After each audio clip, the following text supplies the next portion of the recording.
नमस्ते, detail discuss में आपका स्वागत है। मैं हूं राम कुमार चौहान और आज हम चर्चा करेंगे राहुल गांधी जी के द्वारा दिए गए अमेरिका के अंदर बयानों की। दोस्तों, पहली बार वह विपक्षी नेता के रूप में अमेरिका के अंदर गए और वहां जाकर के जिस प्रकार उन्होंने बयानबाजी की, उन्हीं बयानबाजों को लेकर यहाँ भारत में काफ़ी चर्चा की जा रही है और उनसे सवाल पूछे जा रहे हैं और देश के अंदर उनके बयानों को रखा जा रहा है। तो क्या बयानबाजी उन्होंने करी, देखिए। एक तो उन्होंने उनसे जब सवाल पूछा गया आरक्षण को लेकर के, तो उन्होंने कहा कि जब सब समान हो जाएंगे उस समय हम, अगर हमारी सत्ता आती है तो हम आरक्षण को ख़त्म कर देंगे। इस एक तो ये बयान उनका काफ़ी चर्चा हो रही है उनके बयान पर।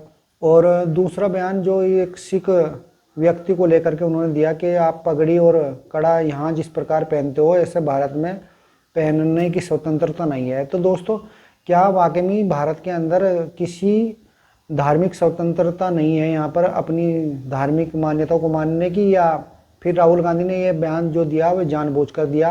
क्योंकि उनके बयान के साथ में जो पन्नू खालिस्तान की मांग करने वाला व्यक्ति वह भी खड़ा हो गया और वह उसके बयान का समर्थन कर रहा। तो क्या राहुल गांधी जी जो बयान देते हैं वह भारत के विरोध के लिए देते हैं, और क्या इन्हें राहुल गांधी जी को ऐसा बयान देकर के फायदा होता है?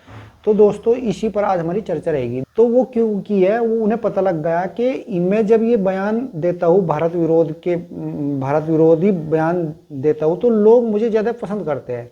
तो दोस्तों, क्या बहुत बड़ी संख्या में भारत के अंदर भी भारत को तोड़ने वाले लोग मौजूद हैं? जी हाँ दोस्तों, बिल्कुल मौजूद है।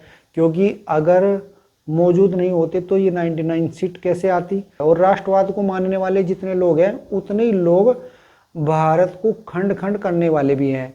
क्योंकि दो विचारधाराओं में ये देश चल रहा है अभी वर्तमान में। कुछ लोग तो चाहते हैं कि भारत के टुकड़े टुकड़े हो जा, और टुकड़े टुकड़े हो जा तो उन्हें बहुत ही अच्छा लगेगा, और फिर वो टुकड़े टुकड़े होने से जो भारत जो कमज़ोर होगा, तो ये कमज़ोर भारत देखना चाहते हैं दुनिया के अंदर। और कुछ लोग राष्ट्रवादी है, वह भारत को विश्व गुरु बनना देखना चाहते हैं। तो जो राहुल गांधी जी है, तो जो राष्ट्रवादी लोगों की विचारधारा पे वे चोट पहुंचाते हैं, मतलब उसी पर चोट करते हैं। तो इसलिए वो ऐसे बयान देते हैं। तो उसमें दो फायदे होते हैं।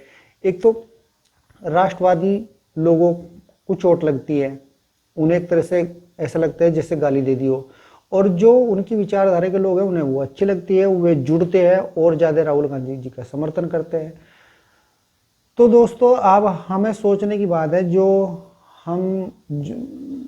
भारत के जो नागरिक हैं वे किस दिशा में जा रहे हैं? क्या वे भारत के टुकड़े करना चाहते हैं या भारत को जोड़ना चाहते हैं? इसके पीछे अगर हम चर्चा करेंगे तो बहुत बारीकी से अगर चर्चा करी जाए तो बहुत सारे मुद्दे ऐसे निकल के आएंगे जिन्हें समझने की आवश्यकता होगी। मगर मोटी मोटा अगर मैं बात करूं तो मोटा मोटा यही निकल के आती है कि जब भी हिंदू समाज है, जो भारत का राष्ट्रवादी समाज है, वो कहीं ना कहीं अपनी बारे में पहले सोचने लगता है, अपनी जाति के बारे में पहले सोचने लगता है, और हमें क्या मिला उसके बारे में सोचने लगता है, और दूसरे नंबर पर रखता है राष्ट्र को, दूसरे नंबर पर रखता है धर्म को। तो ये सबसे बड़ी विडंबना है भारतीय समाज की। और इनकी दूसरी सबसे बड़ी विडंबना है, ये भूल जाते हैं चीज़ों को। जिस प्रकार सिखों का नरसंहार हुआ था 1984 के अंदर, 3000 सिखों को कत्लेआम किया गया था और घर घर में जाकर के आगजनी करी थी। अब वो विपक्ष के साथ मिल करके खालिस्तान चाहते हैं, जिसे पन्नू ने बयान दिया कि राहुल गांधी ठीक कह रहे हैं कि स्वतंत्रता नहीं है वहाँ पर सिखों को। तो दोस्तों, क्या वाकई में स्वतंत्रता नहीं है भारत के अंदर? देखिए, जिस प्रकार पिछले 3-4 सालों में हमने देखा कि सिखों ने एक किसान के रूप में आंदोलन किया, उन्होंने जिस प्रकार दिल्ली के अंदर बॉर्डर जाम किए, और जिस प्रकार उनके ऊपर मतलब कि एक तरह से मैं ये तो नहीं कहूँगा कि सरकार ने उन्हें जेल के अंदर ठूस दिया, क्या उनकी मान्यता धार्मिक स्वतंत्रता को बंद कर दिया, ऐसा तो नहीं करा। मगर उसके बावजूद भी राहुल गांधी ने बयान दिया। पर ये कहीं ना कहीं दिख रहा कि भाई सिखों को टारगेट किया जा रहा, मगर सिखों को टारगेट तो नहीं किया जा रहा। टारगेट तो सिखी उल्टा सरकार को कर रहे हैं एक तरह से देखा तो।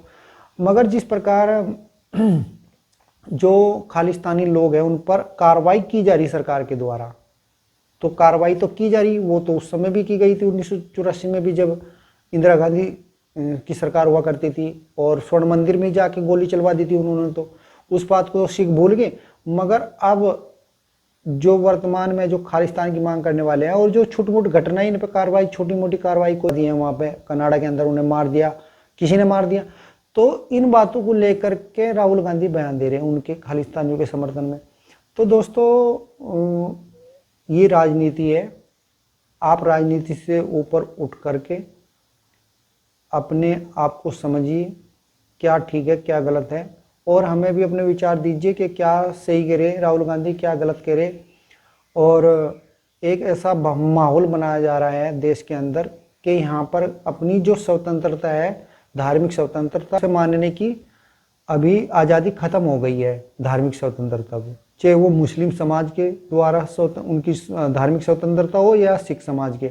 यह देश पूरा हिंदुओं का ही है, और ऐसा राहुल गांधी जी द्वारा वहाँ दुनिया के अंदर ये संदेश देने की कोशिश की जा रही है। इसी बात को लेकर के सारा विवाद है, और इसमें कोई मुझे तो लगता है राहुल गांधी जी कोई गलत भी नहीं कह रहे, बात तो वो ठीक ही कह रहे वैसे एक हिसाब से तो, क्योंकि ये देश तो देखो हिंदुओं का ही है पूरा का पूरा, और हिंदुओं का देश होने की वजह से हिंदुओं की सरकार भारतीय जनता पार्टी की सरकार है, तो थोड़ा सा हिंदुओं का मॉडल जो थोड़ा है वो थोड़ा बढ़ा हुआ तो है ही, इसमें तो कोई उसकी बात नहीं है। और जो ये राष्ट्र को तोड़ने वाली जो ताकतें हैं, वो चाहे किसी भी धर्म को मानने वाली हो, उनका थोड़ा जो है ना वो दबे हुए हैं अभी।